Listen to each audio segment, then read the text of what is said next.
การจัดตั้งผันขยายมติกล่องประชุมใหญ่ครั้งที่ 6 ขององค์คณะภาคกระทรวงป้องกันประเทศมาจัดตั้งผันขยายอยู่กลมกองให้ปรากฏผลเป็นจริง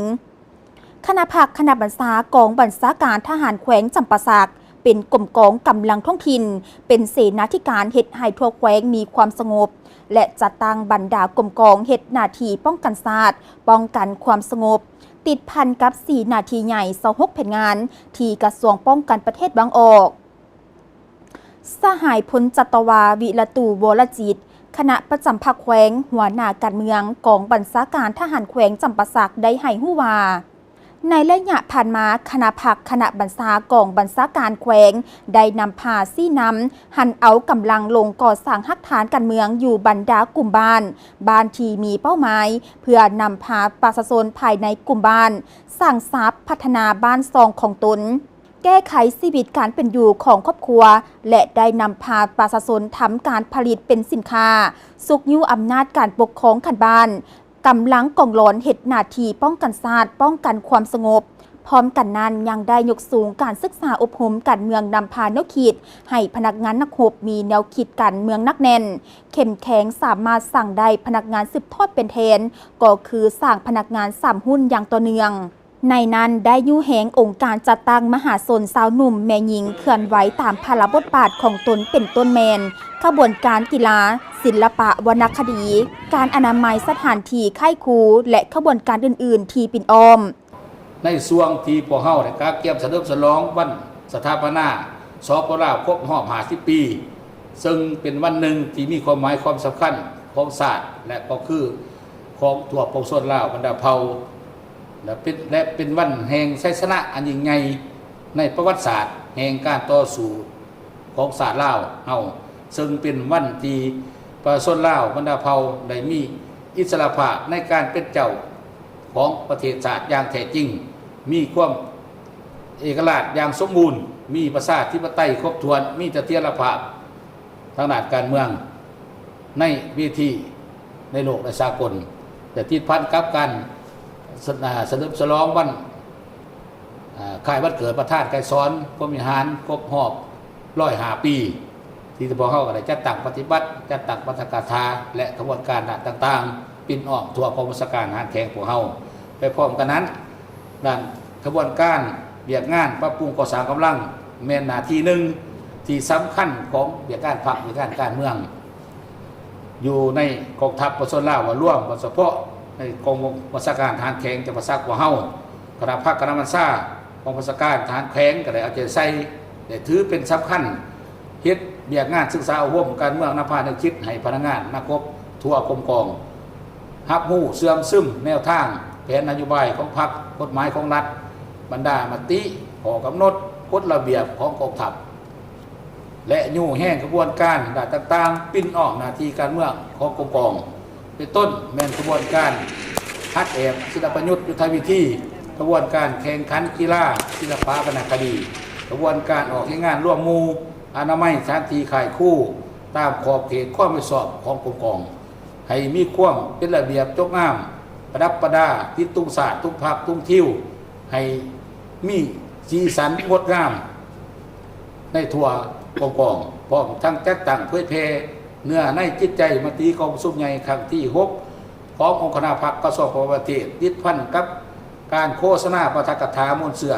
วันสำคัญต่างๆของศาสตร์ของพรรคของกองทัพและของสากลผลเด่นเมน3 วันประวัติศาสตร์คือวันสร้างตั้งพรรคประชาธิปไตยลาวครบรอบ70 ปี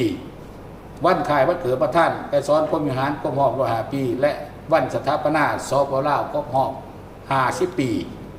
ได้เสื่อมซึมรับรู้เข้าใจอย่างลึกซึ้งแท้ถึงกับแต่ละเป้าหมาย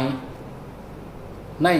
43หัวหน่วยกองกองที่ขึ้นกับกองบัญชาการทหารแข็งจังหวัดสักต่อกับอย่างงานโน้มวันแอบได้เปิดจุดอบรมฮัดแอบการเมืองการทหารพระราชการและเทคนิคสำเร็จ15กองกองฮัดแอบยิ่งดูปืนแท้ให้ใน10สุดที่15และอบรมฮัดแอบให้พนักงานบัญชาบำรุง6 เดือนสุดที่5และอบรมให้ทหารใหม่ตามแผนการอบรมเป้าหมาย4สำเร็จ9ตัวเมือง1นครจำนวนพ้นเขารวม 24สหายยิ่ง22สหายพวกฮัดแอบการเมืองการทหารให้กำลังกองร้อนได้11กองห้อยมีจำนวนพ้นเขาห่วง 1,774 คนพวกฮัดแอบให้กำลังป้องกันตัวประจำเขื่อนไฟฟ้าซีเซ็ตจำนวนพ้นเขาห่วง23สหายผ่านการฝึกอบรมทำเฮียนในระยะผ่านมาสามารถตีราคาความหับหูเข้าใจสำหรับกำลังประกอบอาวุธจำนวน95%กองร้อน 75% เป้าหมาย4ถือว่า 80% เวียงงานพนักงานเทคนิคพวกเฮาได้เอาใจใส่ต่อเวียงงานแก้ไขชีวิตการเป็นอยู่ของกรมกองเป็นต้นเป็นการเลี้ยงดูทัพโดยถือเอาการปลูกการเลี้ยงตามทางแห้งที่บ่มซอดในแต่ละหัวหน่วยกรมกองและเพื่อเป็นเสบียงอาหารเขาเฮือนครัวร่วมพร้อมทั้งนี้ก็ได้สอกแรงได้ครับเขากรมกองซึ่งปัจจุบันพวกเฮามีปั๊มน้ำมัน2แห่งพวกสีเขา2เครื่องพวกงานดินบล็อกพวกงานน้ำดื่มมีสวนยางพารา1ตอนสวนกาแฟ1ตอนสวนบางม่วงหิมพานต์1ตอนมีประเภทชัดเลี้ยงงัวหมูแบะจำนวนหนึ่งและมีหลายกองกองเฮ็ดหน้าปีสามารถเพิ่งตนเองได้ส่วนใดส่วนหนึ่งพิเศษในปี2025นี้กรมกองของเฮาได้สำเร็จโครงการก่อสร้างเพื่อสอบแรงนะครับเป็นต้นเปิดบริการอัดฉีดรถล้างรถห้านกาแฟห้านตัดผมซึ่งพวกเฮาได้เปิดให้สังคมนำใช้บริการแล้วแต่สำหรับเวียงงานพวกพันต่างประเทศพวกเฮาได้ปฏิบัติตามแนวทางการต่างประเทศของพรรคของกองทัพได้ถึงถือเอาการปรึกษาหรือแลกเปลี่ยนสภาพซึ่งกันและกันมีปัญหาใดเกิดขึ้นต้องพบกันแก้ไขว่องไวในทัดการส่วนเพื่อนมีตุนศาสตร์สอบเวียดนามเมนได้ปฏิบัติตามการพัวพันหัวมือแบบพิเศษหอบด้านเป็นเพื่อนมิตรที่ดีและได้ให้การหัวมือ2ปประชาการของเฮาในการก่อสร้างพื้นฐานโครงล่างสวยเรือในการปรับปรุงขายคู่และมีโครงการที่ได้สำเร็จแล้วเปิดน้ำใส่อย่างเป็นทางการบอกร่วมว่าเฉพาะมันอยู่3แขกภาคใต้ไปพร้อมกันนั้นยังยกสูงการอบรมฮัดแอบให้บรรดากรมกองเพื่อให้มีความสำนิสำนานมีไหวพริบที่คล่องแคล่วเพื่อพร้อมกันเฮ็ดหน้าที่การเมืองของตนเรียกงานภารธิการในนั้นได้รับประกันเข้ากินให้ไอ้น้องได้กินอิ่มนุ่งอุ่นถูกต้องตามกฎใหญ่พลาวางออกในนี้ได้ปลูกพืชล้มลุกตามฤดูกาลสามารถตอบสนองเข้าเฮือนครัวรวมได้ตามแผนการที่วางไว้พร้อมนี้ยังสุ่มใส่การปรับปรุงพื้นฐานของลานค่ายครูให้เข้าสู่ระบบแน่นหนาถาวรปัจจุบันทั่วกองบัญชาการทหารแขวงมีเฮือนนอนห้องการของบรรดากรมกอง